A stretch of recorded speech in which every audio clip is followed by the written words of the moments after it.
Hello everybody, it's Scott O'Motto back for part 3 of my series on the Thermalillies in Botania, the fixed Thermalillies, and I've got a few things that I'm figuring out that I took for granted in some of the first videos, so we'll need to supplement that a little bit. Alright, so it seems that the Thermalilly, its mana flow is based on time.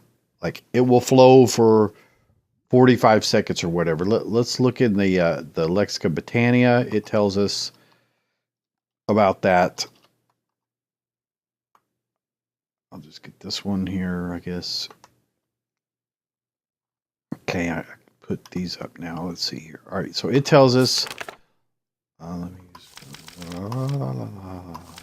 Okay, and let's search for Thermalilly here. Okay, it acts as a lava counterpart to the Hydrogenas, absorb lava around it. All right, the fire will produce mana for around 45 seconds. Okay, everything's around 5 minutes full down. All right, there you go. Now, it'll produce mana based on time, like a time flow. So let's test to see what degree the spreaders do matter. All right, because if lava's just going to flow for 45 seconds, then upgraded spreaders may allow more mana to flow during those periods, right? Makes sense. So let's go ahead and put down, and I'll get the other spreaders, but let's put down a mana pool here. And it's easier to put your mana pools down first. And we'll just go ahead and put a regular mana spreader on it. Okay, and point it toward that. Now, we'll get some numbers about this so we know what's going on. Okay, so there's that guy. Let's go ahead and do our other setups because we can kind of run them simultaneously. So I will scoot over here and get another mana pool. And this time we'll put an Elven spreader on it. Here. Okay. Do that away. And okay, should be good there. I'm just trying to get the distance, and then we'll go, of course, do one with the Gaia spreader. Well, okay, so let's get the Gaia. Then, of course, we'll test with the lenses and such with these as well after we get everything set up. Let's go ahead and put the Gaia on there, and here, and put down our Thermalillies.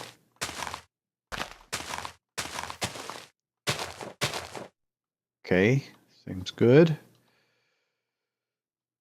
So let's go ahead and flow lava for each one. You know, so we'll just 1, 2,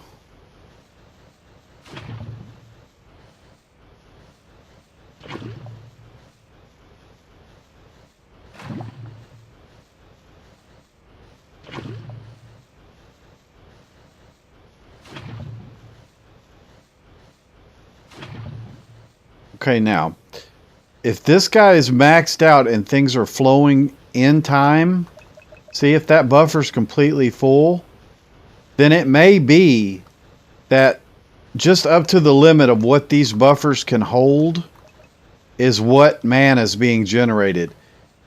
These guys can't flow more mana if this is full and that is full over a period of time. Okay, so that's a thing.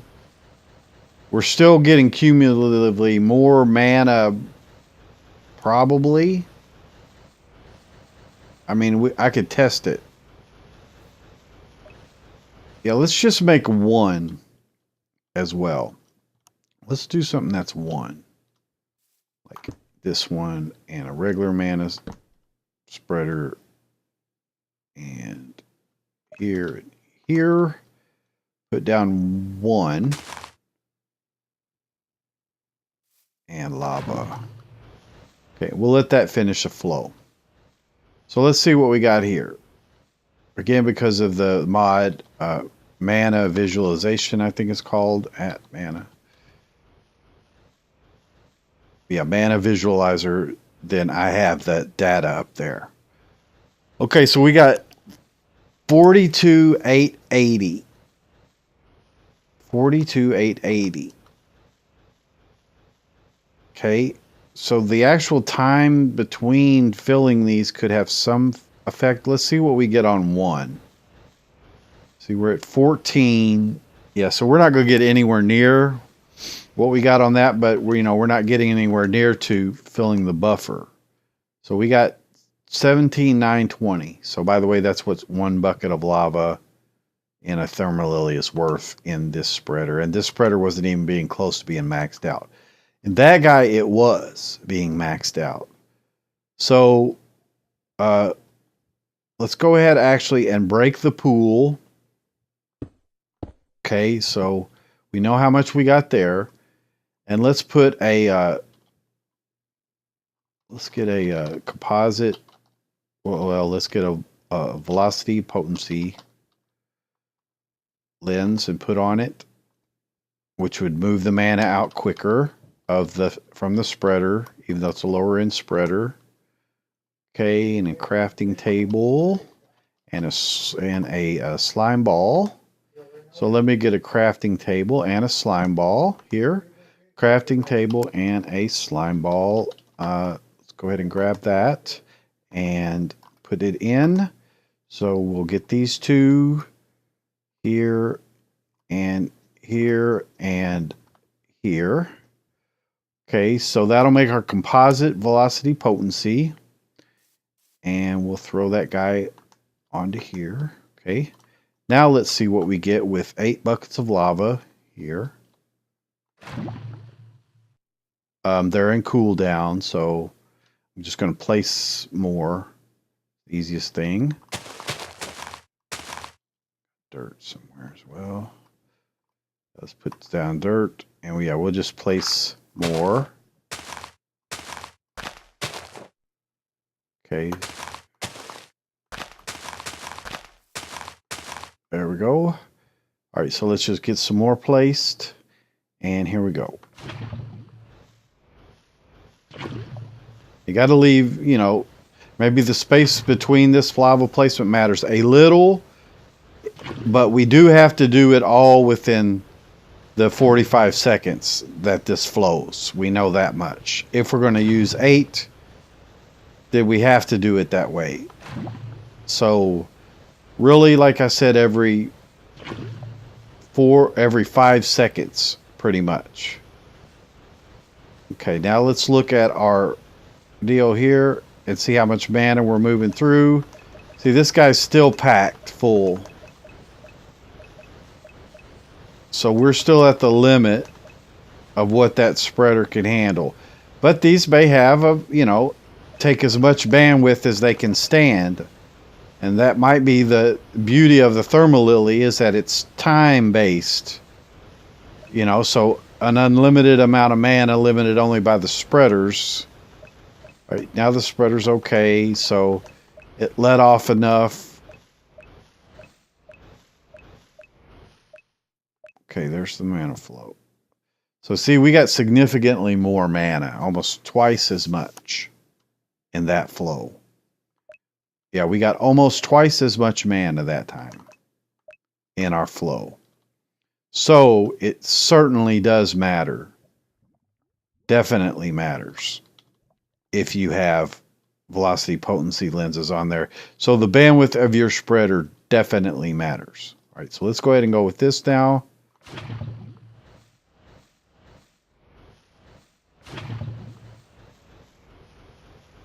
Trying to space 5 seconds.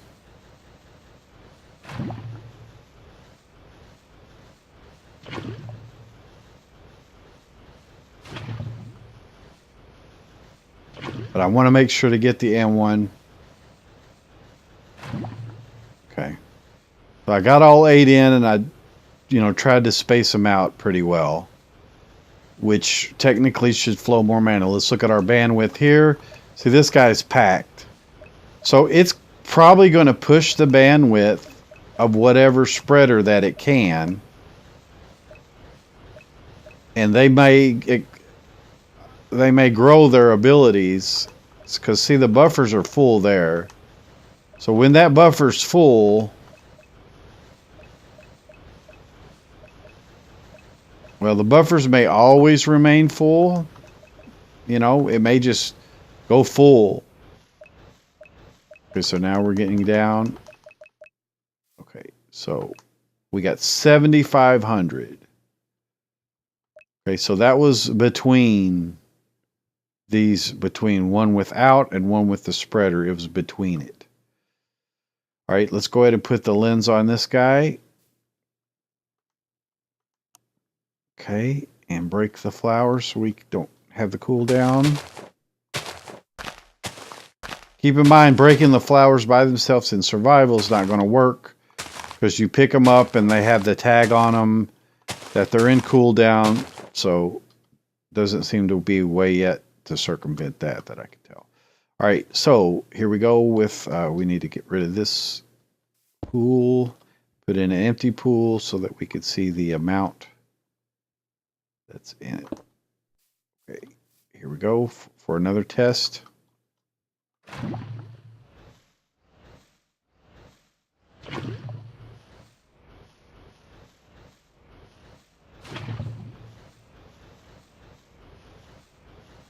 Just trying to leave enough space.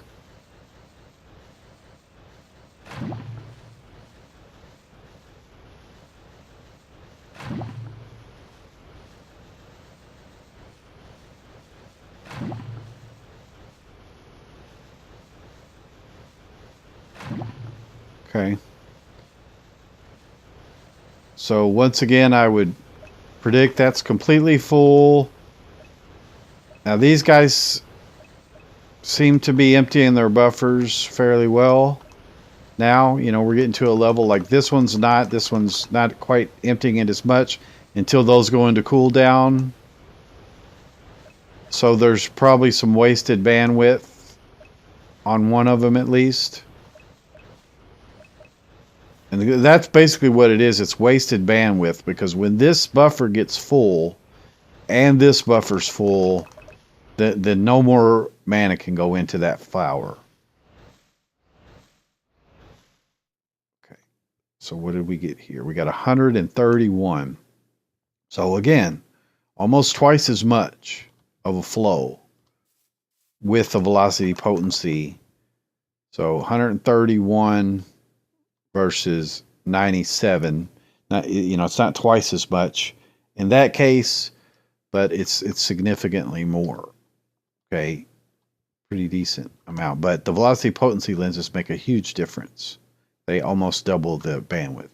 All right, so let's go with Gaia. See what we get.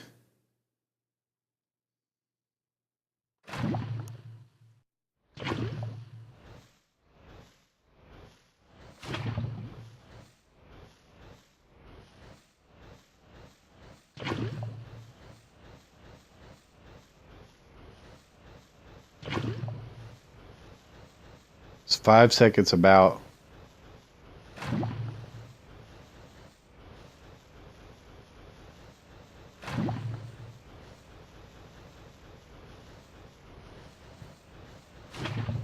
Okay. So again, I would expect this would... See, this one's handling it quite well. So even with all of them flowing, Gaia has no trouble keeping up at all. So we may not even need the Gaia at this point. So all these should be dumping their buffers perfectly well.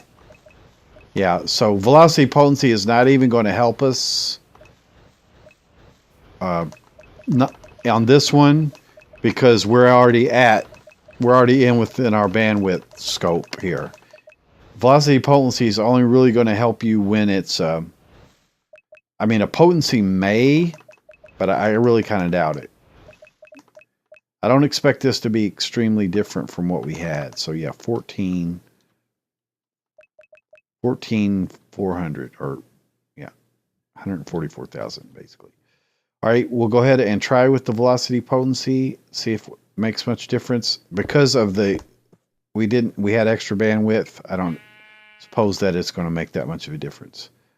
Let me just turn down friendly creatures. And then we'll let him live. Okay. Put down the flowers.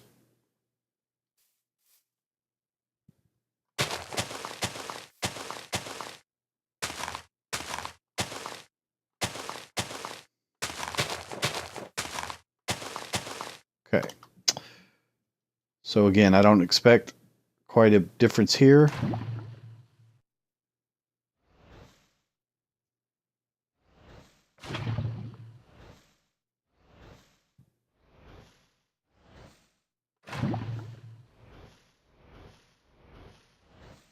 You can hear the bandwidth start to be using more of how consistently the mana is flowing.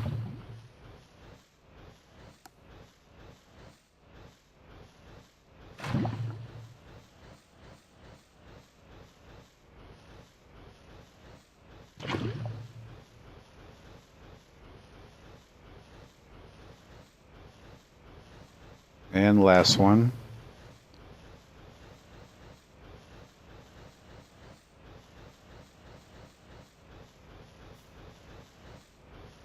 Okay. Again, you know, no bandwidth problems here. So I would suspect that we wouldn't get much of a difference here. Unless the potency, again, has some effect. So 144 is what we had in the last one. So yeah, I wouldn't suspect any difference there. No. I don't know if it'll get the exact amount. No. Well, maybe.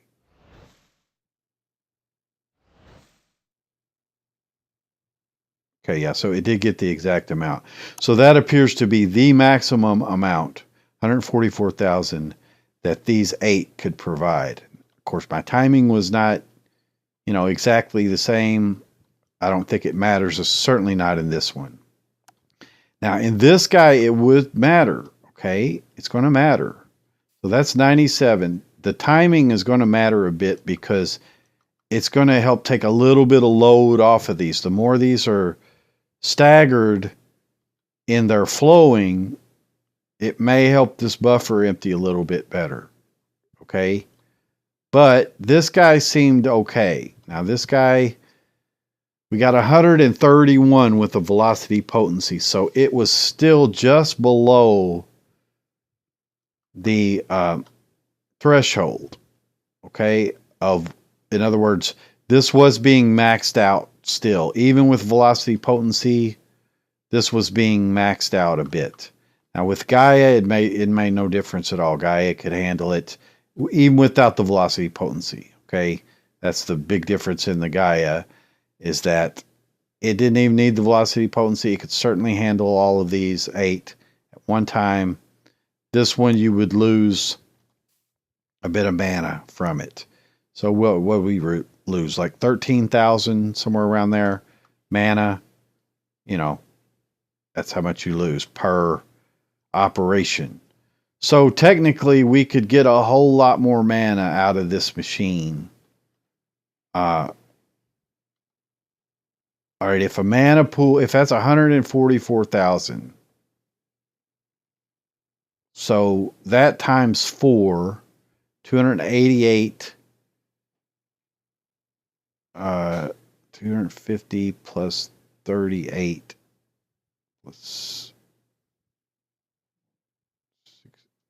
All right, hold on. 72. Yeah, no. 76. 76. I need to just do the math. Let me get my calculator. I got it in here, I think. So calculator is going to be 144,000 times 4. Okay, so 576,000. So technically, if you had a Gaia spreader, based on that, a Gaia spreader should be able to do 2 loops. 2 loops of this should fill up the mana pool and have excess.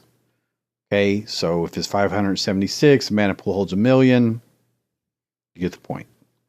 So if you had a Gaia spreader, that's how that would be. Now with this guy, it's going to take you around 10 loops. Is that right? Yeah.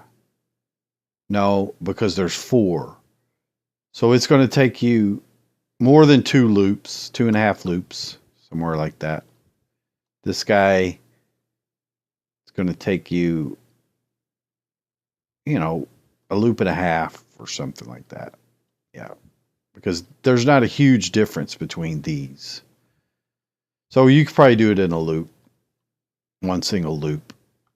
So that would help you to know generally how long it would take you to fill the mana pool that way. So while I stated in the second part of the video that it didn't much matter, that I said that the regular spreaders can handle it, that actually turns out not to be the case. I mean, even the Elven mana spreader with velocity potency can't handle it fully, can't handle the flow of mana fully, whereas the Gaia spreader has no problem with it at all. So anyway, that's going to be a nice supplement. We're building up our knowledge base here on the Thermalillies to understand how they work. And they are kind of unique, really, I guess. That time flow seems to make quite a difference. So anyway, this is Scott O'Motto. Thanks so much for watching. We'll see you in the next video. Like, subscribe, and join the tribe. Bye-bye.